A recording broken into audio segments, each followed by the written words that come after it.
There aren't many more famous letters in the motoring world than GTI, and this is the new 8th generation Golf GTI. What this latest car aims to do is bring a more involved driving experience as well as a more luxurious interior. So what we're going to do today is find out if it can live up to a whole heap of expectation. When it comes to the exterior design of this latest Golf GTI, things are definitely more outlandish than they used to be. This Club Sport version in particular is signified by its larger rear wing and the graphics running down the side. If you wanted a car to fly under the radar with, this GTI probably isn't it. The cabin of the GTI is pretty stripped back with not too many controls or dials to deal with, and that's because everything has been centered in this 10-inch infotainment system. Now it's pretty well documented that this system, well, hasn't made the biggest or best of impacts when it has arrived. And that's because just everything is located in it. So if you want to easily change the heating control, it's in there. If you want to connect your phone or anything else, it's all in there. And that's not a problem when the car's up and running, but first off, when you're starting the car, it can sometimes take a little bit of time to load, like a computer. And that means on cold mornings, when you want to get the temperature heating up, it's not quick to react, and it just feels like it would be better to have some dedicated controls for the heating and ventilation. Elsewhere, the overall fit and finish is relatively good and everything is nicely put in, but it's housed within this shiny plastic which just doesn't feel fitting of a car. Well, this car costs well over £45,000. However, the key features such as the driving position and the seats are excellent, so if you are looking for that comfort and that engagement factor that you get with a good seating position, then this car is spot on in that regard. There's actually a decent amount of space to be found back here in the rear seat of the GTI.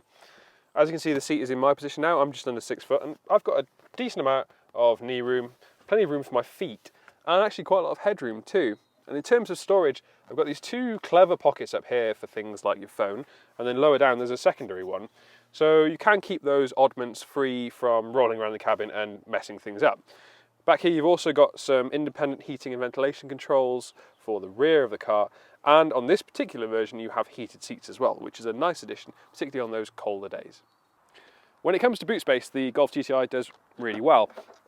There's 374 litres of space back there, and as you can see, it's quite low and there's not too big of a lip, so it's nice and easy to access. And of course, you can free up more space by lowering those rear seats down too. The Golf GTI that we're in today uses a tried and tested 2-litre turbocharged petrol engine, and in this Club Sport version you get 296 brake horsepower and 400 newton meters of torque, which is, well, it's quite a lot really. 0 to 60 comes in 5.4 seconds, and in this car we've got an automatic DSG gearbox, though of course you can have a 6-speed manual should you want one. One of the biggest features on this car is the optional dynamic chassis control, which is definitely something worth opting for. It's around about £800 extra as an option, but it allows you to slacken the ride off and makes it far more comfortable over broken roads that we deal with in the UK all the time. The performance, well, it's nice and sturdy. There's a small amount of delay when you do kick down, but when the power arrives it surges forward, and it really does feel more than enough for a car with a GTI badge on it.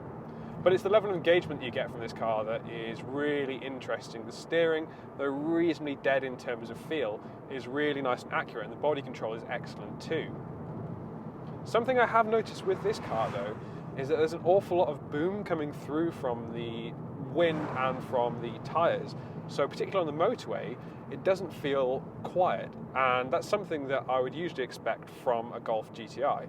So underneath the bonnet of this GTI is a tried and tested 2-litre turbocharged petrol engine, which in this Club Sport version puts out 296 brake horsepower and 400 newton meters of torque.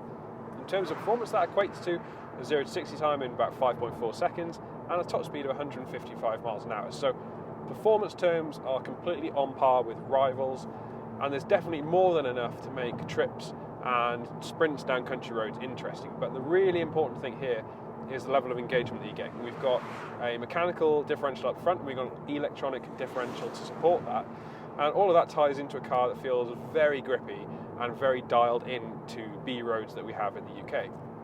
This car also benefits from dynamic chassis control, which is about an £800 option, and that's well worth picking if you are going for a GTI, because it allows you to slacken the ride off. And for me, particularly on country lanes, I like to be able to put it into a comfort mode, which just gives you that level of float and ensures that you're not being sent off course by potholes and road imperfections that we see all the time in the UK.